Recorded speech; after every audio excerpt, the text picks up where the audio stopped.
Good morning. আজকে আমি আপনাদের মানে আমার মেয়ের এটা হোয়াটসঅ্যাপ চ্যানেলটা টক ঝাল মিষ্টি। তো আমি এতদিন ধরে এত রিলস দেখছিলাম বিজেপি সরকার আসার জন্য এত কিছু হচ্ছে। তৃণমূল সরকার গতকালের একটা রিপোর্ট ছিল, দেখছিলাম যে অভিষেক ব্যানার্জি তার কর্ম সমর্থকের বাড়িতে গিয়েছিলেন এবং সেখানে ওনার সাথে ওনাকে হেনস্থা করা হয়েছে, গায়ে হাত দেওয়া হয়েছে। ঠিক আছে, এতদূর অবধি বুঝলাম সব কিছু।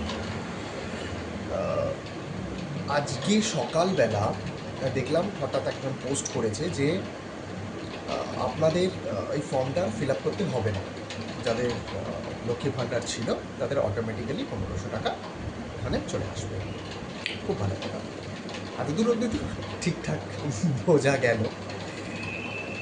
আমার প্রশ্ন হচ্ছে এখানে, পেট্রোল ডিজেল আমাকে সারাক্ষণ বাইক নিয়ে এদিক ওদিক ঘুরতেই হয়, আমাকে যেতেই হয় আমাকে। তখন পেট্রোলের দাম ছিল 105 টাকা লিটার, ঠিক আছে। যে মাত্র ভোটটা শেষ হলো লিটারটা বেড়ে গেল 108 টাকা, 109 টাকা, এখন হয়ে গেল 113 টাকা। তো তখন বোধহয় যুদ্ধটা হচ্ছিল না, মানে বিজেপি সরকার বলছিল না, তখন তো যুদ্ধ হচ্ছিল না, তখন এমনি ছিল, যুদ্ধ হয়নি। আমরা জেতার পরে যুদ্ধটা বেশি করে শুরু হয়ে গেল, তাই আমরা লিটারের দামটা বাড়িয়ে দিলাম। অ্যাকচুয়ালি সেটা নয়, ভোটের জন্য ওরা দামটাকে কমিয়ে রেখেছিল। এটা সব জায়গায় হয়, সব সময়ই হয়, প্রত্যেক বছরই হয়, প্রত্যেক 5 বছর অন্তর অন্তর এরকম হয়। ভোটের জন্য সব কিছু কমিয়ে রাখে। যেই ভোটটা শেষ হয়ে যায় বিজেপি সরকার বা হোয়াট এভার, বিজেপি সরকারই ব্যাপারে আমি শুনি যা কিছু, কেননা সেন্ট্রালে তো উনি বসে আছেন, আর দামটা হঠাৎ করে উনি বাড়িয়ে দিলেন। এখন আপনার আমার হাতে কিন্তু কোনো ডিসিশন নেই, এখন পুরো ডিসিশনটা আছে সেন্ট্রালের হাতে। আপনারা সবাই, মানে আমি আমি অবশ্য ছেড়ে বলবো, বিকজ আমি কোনো পার্টির হয়ে কথা বলছি না, না আমি তৃণমূল পার্টি, না আমি বিজেপি পার্টি, না আমি কংগ্রেস পার্টি, না আমি সিপিএম পার্টি। কিন্তু একটা জিনিস আমাকে মানতে হবে, 34 বছর যখন সিপিআইএম রাজত্ব করেছিল, হ্যাঁ ওনাদের অনেক ভুল ত্রুটি ছিল, তাই আজ ওনারা নেই। কিন্তু মাননীয় মুখ্যমন্ত্রী যিনি ছিলেন স্বর্গীয় বুদ্ধদেব ভট্টাচার্য, উনি স্টার আনন্দেতে একটা ইন্টারভিউতে বলেছিলেন যে ঝালমুড়ি বা আলু কাবলি বিক্রি করে রাজ্য যদি চালানো যায় তাহলে তো ভালো। ইনফোসিসের মতো কোম্পানি, উইপ্রোর মতো কোম্পানি ছাড়া চলে গেছিল, তারা আসেনি, উনি বলেছিলেন বক্তব্য। আজকে সিপিআইএম নেই, কেউ নেই, শুধু বিজেপি আছে। তো মাননীয় মুখ্যমন্ত্রী যিনি এখন বর্তমানে আছেন শুভেন্দু অধিকারী, ওনার হাতে কিন্তু কিছু নেই। আপনারা যতই চিল্লান, যতই বলুন, যাই করুন, ওনার হাতে কিছু নেই, হাতে রয়েছে দিল্লি। আজকে যা কিছু ডিসিশন হবে সব দিল্লি থেকেই হবে। আপনি এখানে মাথা ফাটিয়ে ফেলুন আর যা ইচ্ছা করে ফেলুন, দিল্লিতে ওই কাঁচের ঘরে বসে স্বরাষ্ট্র মন্ত্রক থেকে শুরু করে অমিত শাহ থেকে শুরু করে প্রধানমন্ত্রী আমাদের নরেন্দ্র মোদীজি থেকে শুরু করে ওনারা যে ডিসিশনটা নেবেন সেইটাই পশ্চিমবঙ্গে হবে। আপনারা দিদি ছিলেন এখানে, দিদিকে আপনারা কালীঘাটে পেতেন। চলুন একটা রিসেন্টলি ঘটনা বলি। বেহালায়, আমি বেহালার বাসিন্দা, 17ই মে একটি মেয়ে গণধর্ষণ হয়। কোনো মিডিয়াতে এটা প্রচার পেয়েছে? কোনো মিডিয়াতে? তারা এই অন্নপূর্ণা ভাণ্ডার যোজনা এবং অভিষেক ব্যানার্জিকে কালকে হেনস্থা করা হয়েছে সেই বিষয় কিন্তু বলতে শুরু করেছে। কিন্তু এইটাই যদি তৃণমূল সরকারের আমলে হতো তাহলে অভয়াকাণ্ডের মতো রাস্তায় সবাই নেমে যেত। তো তার মেয়ে নয়, মানে আই মিন তার মায়ের মেয়ে যে মারা গেছে, সরি মারা যায়নি, মানে হোয়াট এভার, রেপ হয়েছে, ধর্ষণ হয়েছে, তো সেইটা মানে কোনো গুরুত্ব নেই, মানে সেইটার বিষয়ে আমাদের কোনো আলোকপাত নেই, আমরা করবো না, তাই তো। বিকজ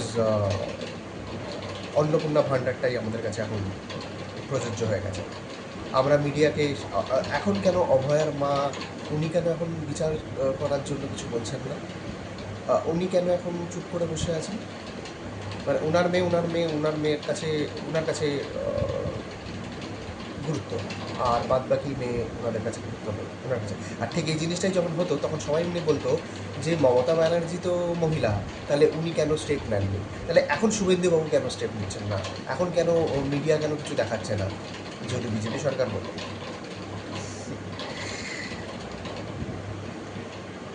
5 বছর হয়তো মানুষ কষ্টটা ভোগ করবে, 5টা বছর, কিন্তু 5 বছর পর তো আবার ইলেকশন হবে, আবার ওনারা কিছু টুকরি করবেন, আবার কিছু একটা বলবেন, তখন হয়তো মেবি ওনারা নাও থাকতে পারে। তবে হ্যাঁ, যদি এখন থেকে ওনারা ভুল সংশোধন কিছু শুরু করেন, শুভেন্দুবাবু যদি নিজের ভুলগুলো বুঝতে শুরু করেন, আর যদি উনি নিজে মনে করেন যে হ্যাঁ আমি মুখ্যমন্ত্রী, আমি নিজে যা ডিসিশন নেবো সেটাই ঠিক, দিল্লির ডিসিশন আমি মানব না, তাহলে এই রাজ্যের মানুষ ওনার পাশে থাকবে, ওনাকে কোনো দিন হারতে দেবে না। উনি হকার উচ্ছেদ করেছেন দিল্লির পরামর্শে, ওনার পরামর্শ নয়। আজকে আপনি বিহারে যান, ইউপি যান, সব জায়গায় যান, একটাই পাবেন, জিনিসের দাম হু হু করে বাড়ছে। পেট্রোলের ডিজেলের দাম যদি বাড়ে তো ন্যাচারালি জিনিসপত্রের দাম অটোমেটিক্যালি বেড়ে যায়, এটা আরও বোঝার কিছু নেই। কিন্তু তারপরেও আমরা চুপ করে থাকি। আমাদের হাতে পাওয়ার আছে, জনসাধারণের হাতে পাওয়ার আছে, কিন্তু আমরা পাওয়ারটাকে মিসইউজ করি অল টাইম, সব সময়। যখন টিএমসি এসেছিল, সিপিএমকে যখন ফেলে দিয়েছিল, মানে ওনাদের ভুল ত্রুটির জন্য, ওনাদের এনেছিল কাজের জন্য, খুব ভালো। তবে হ্যাঁ, একটা জিনিস, মমতা ব্যানার্জি কিন্তু খুব ভালো কাজ করেছেন, কিছু কিছু ভালো কাজ করেছেন, এটা নয় যে উনি সব বাজে কাজ করেছেন। উনি লক্ষ্মী ভাণ্ডার থেকে শুরু করে, ইভেন আমার মেয়ে সরকারি স্কুলে পড়ে, আমার মেয়ে কেন, যত মেয়েরা সরকারি স্কুলে পড়ে তাদের প্রত্যেকে কিন্তু স্কুল থেকে জামা, জুতো, ইভেন কয়েকদিন আগে শুনলাম আমার মেয়েকে একটা সাবানের বড় সুন্দর একটা জিনিস দিয়েছে। দাঁড়ান, আমি আপনাদেরকে সেটা, এই জিনিসটা দিয়েছে, কি সফট সেন্স বেবি মিল্কি বার, ঠিক আছে? তো এটা স্কুল থেকে বাচ্চাদেরকে ফ্রি অফ কস্টে দিয়েছে। এর মধ্যে সুন্দর প্যাকেজিংটাও খুব সুন্দর, এরকম একটা সুন্দর সাবান রয়েছে বাচ্চাদেরকে মাখার জন্য। তো স্মেলটাও খুব ভালো, আমি একবার মেখেছিলাম, ভালো লেগেছিল আমার। তো আমি আর কিছুই না, আমি জাস্ট বলতে চাইছি যে এই যে জিনিসটা উনি করেছেন খুব ভালো, বেটার, যে মা বোনদেরকে আমরা 3,000 টাকা করে দেবো, তাই ওনারা গভর্নমেন্ট সরকারে এসেছে। এখন ওনারা নতুন নতুন স্কিম পলিসি চালু করেছেন, যে না এটা হলে এটা দেবো, এটা হলে ওটা দেবো, ওটা দেবো, এটা দেবো। তো আপনাদের কাছে না আমার বিনীত অনুরোধ, পরে বা যখন ভোটটা দেবেন না, একটু বুঝে সুঝে দেবেন। সবাই আপনাকে নানান রকম স্কিম, সেই একটা জিনিস বিক্রি করতে যখন কেউ বাড়িতে আসে না, তখন সেই স্কিম বলে, আপনি যদি এটা নেন আপনি এটা পাবেন, আপনি যদি এটা নেন আপনি এটা পাবেন, আপনি যদি এইগুলো নেন তাহলে এটা পাবেন। কিন্তু যখন আপনি নিয়ে নেন তখন কিন্তু আপনি পাবেন না। আজকে আপনারা ট্যাক্স দিচ্ছেন, আমিও ট্যাক্স দিচ্ছি, আমাদের পূর্ণ অধিকার আছে সব কিছুতে, এভরিথিং, সব কিছু জানা, সব কিছু বলা, কারণ আমরা ট্যাক্স দিচ্ছি, আমরা ট্যাক্স দিচ্ছি বলে আজকে জনসাধারণ সবাই ট্যাক্স দিচ্ছে বলে আজকে শুভেন্দুবাবু মাইনে পায়, পুলিশ কর্তারা মাইনে পায়, পুরসভা মাইনে পায়, সবাই মাইনে পায়, চেইন সিস্টেম না সব কিছু। তো আমাদের হাতে যখন পাওয়ার আছে, আমরা সব সময় প্রত্যেকবার এই পাওয়ারটা ভুল প্রয়োগ করে থাকি।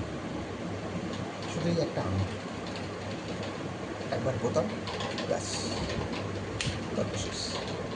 কিন্তু আমরা ওই যখন মানে কখনো কোনো কিছু বিচার করি না, আমরা শুধু ভাবি আরে 3,000 টাকা করে তো দিচ্ছে, আমরা নিয়ে নেবো, আমরা একে দাঁড়াবো।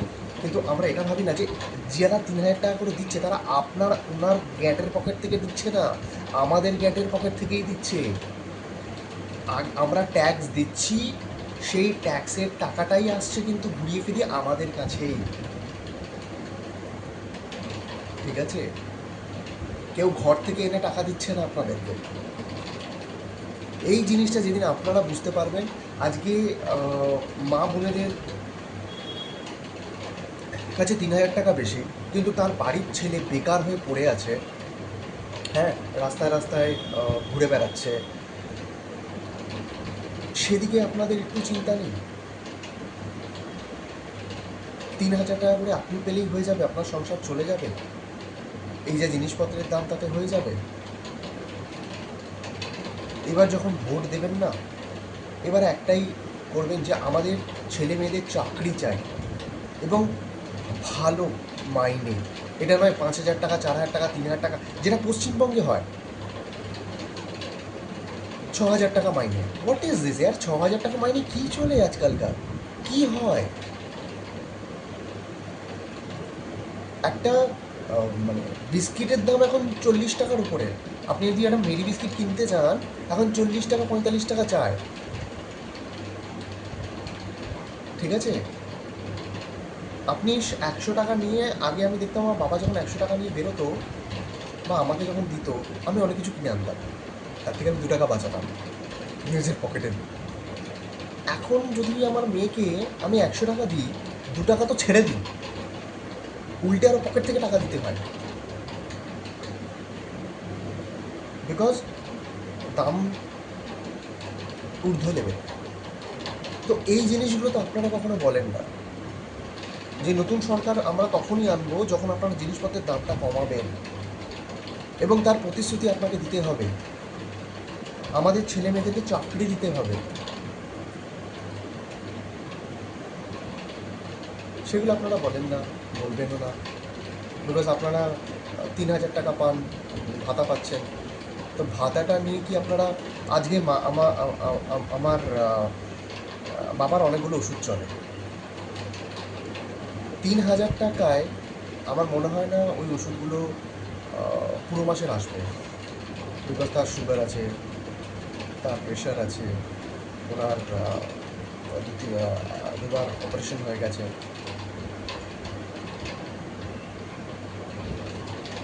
তো আমি যখন ওষুধ কিনতে যাই লাইফ লাইন থেকে, ওখানে অফার দেয় 25% কি 22%, কোথাও কোথাও 22%, 25% এরকম ডিসকাউন্ট দেয়। আমি যাই ওখানে কিনতে। আমি শুধু একটাই আমার কথা, আপনাদের হাতে, আমাদের হাতে, জনতার হাতে পাওয়ার আছে, পাওয়ারটাকে মিসইউজ করবেন না, পাওয়ারটাকে দেখান যে আমাদের পাওয়ার আছে। যদি তুমি কাজ না করো, যদি আমাদের এই প্রতিশ্রুতিগুলি ভঙ্গ করো, আমরা তোমার সরকার ফেলে দেবো রাতারাতি। শুধু এখানে নয়, ওখানে, সেটা যেই আসুক না কেন। আমি শুধু এইটুকুই বলতে চাই, সব সময় সব কিছু একটা নিয়মানিক একটা একটা আমরা পরিবর্তন চেয়েছিলাম, অবশ্যই আমরা সব, যুব সমাজ বলুন, যুব নারী বলুন, দিদিরা বলুন, বৌদিরা বলুন, মায়েরা বলুন, সবাই পরিবর্তন চেয়েছিলাম। হ্যাঁ, তৃণমূল সরকার যা করেছে সেটা ভুল করেছে, ওনারা থাকলে আরও হয়তো বাজে হবে, তাই আমরা সরকারটাকে চেঞ্জ করেছি, আমরা বিজেপি সরকার করেছি, কিন্তু লাভ কিছু হয়নি। এরপর যখন আপনারা ভোট দেবেন বা ওনারা যখন ভোট চাইতে আসবে, তখন একটাই প্রশ্ন করবেন, আমাদের ভাতা ঠিক আছে, ভাতা আমাদের চাই না, আমার ছেলে মেয়েদের চাকরি চাই, আমাদের ছেলে মেয়েদের ভালো মাইনে চাই, যেটা পরবর্তী সময় আমাদের লাগবে।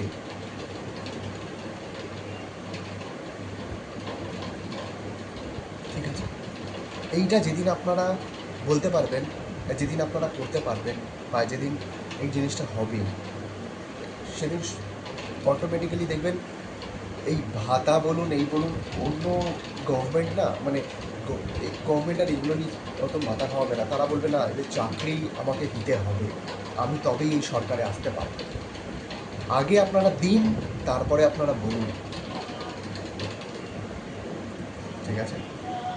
দয়া করে এই যে এত অন্নপূর্ণা ভাণ্ডার নিয়ে এত চর্চা হচ্ছেন না, এই চর্চাগুলো বন্ধ করুন। একটাই চর্চা রাখুন, আমার ছেলেমেয়েদেরকে চাকরি দিতে হবে। আমার ছেলেমেয়েরা যারা পড়াশোনা করে বেকার হয়ে পড়ে আছে, আর এই যে স্যালারি দিচ্ছে 4,000 টাকা 5,000 টাকা কোম্পানিজগুলো, ঠিক আছে, ইয়া তো এই কোম্পানিগুলোকে টাটা বাই বাই করো, ইয়া তো আমার পশ্চিমবঙ্গের ছেলেরা যখন কাজ করছে তাদেরকে ভালো মাইনে দিয়ে দিতে হবে, তবেই তোমরা এখানে থাকতে পারবে। আজকে র্যাপিডো, ওলা, উবার এরা এসে কিন্তু অনেক চাকরি দিয়েছে, এটা ঠিক, কিন্তু এরা এসে এরা জানে পশ্চিমবঙ্গে আমি যদি 8 টাকা 6 টাকা করেও কিলোমিটার দিয়ে এরা করতে পারত, বিকজ চাকরি নেই, তো কী করবে? এটা করবে। সরকার কোনো স্টেপ নেবে না, বিকজ কেন নেবে না সেটা আপনিও জানেন, আমিও জানি। এরা এখানে যে বেআইনিভাবে চলছে, সেটা আজকে তো নয়, অনেক বছর ধরে চলছে। কোনো সরকার কোনো স্টেপ নেয় না, বিকজ এটা ভেতরকার ব্যাপার অনেকটা। নিলে তারা ভোটের জন্য এত কিছু পাবে কোথায়? চলবে কী করে?